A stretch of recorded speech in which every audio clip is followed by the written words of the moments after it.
Although they're not always easy to spot, the Perth Hills are home to some beautiful species of native owls. These owls are mostly nocturnal hunters with a diet that can include small native animals as well as mice and rats.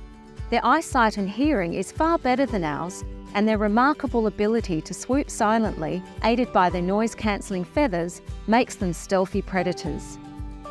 Sadly, many of these owls die from eating rats and mice that have eaten poisoned baits. And also, a lot of the baits sold in supermarkets and hardware stores are not safe for our wildlife.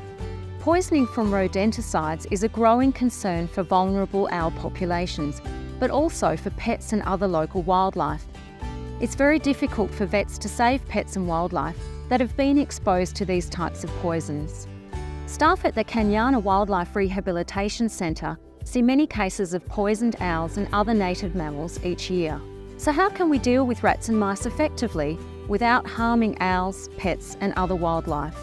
At Kenyana, we get a few different owl species come into us. We get barn owls like Mika here. We had 32 barn owls come in last year and 26 boorbooks come into us. They show varying signs of different issues, illness and injuries, but about 50% of them were illness and poisoning. So different signs of poisoning that these guys show is they come in and they're lethargic. They can have pale mucous membrane, bleeding from the mouth and nose as well. So when people start having trouble with rats and mice on their property, one of the first things they do is head down to the shops to pick up some rat and mice bait. Now here at Kenyana, we don't recommend that because it does affect our beautiful owls just like Mika, as well as a lot of our wildlife. At Kenyana, it's not just owls that we see from rat bait poisoning, it's also possums. They get into your roof and eat the bait directly and have to be admitted very quickly to hospital.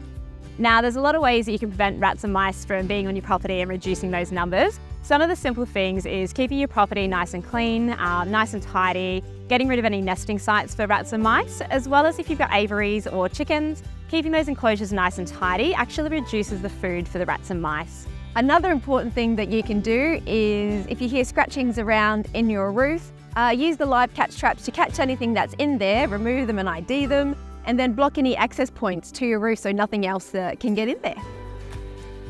So if you really have no other option of using rodent baits, we urge you not to use second generation baits, as the issue with these is when the rat or mouse eats them, it stays in their body, and then when our beautiful owls like Mika fly down and eat the mouse, they actually get poisoned themselves and it is fatal.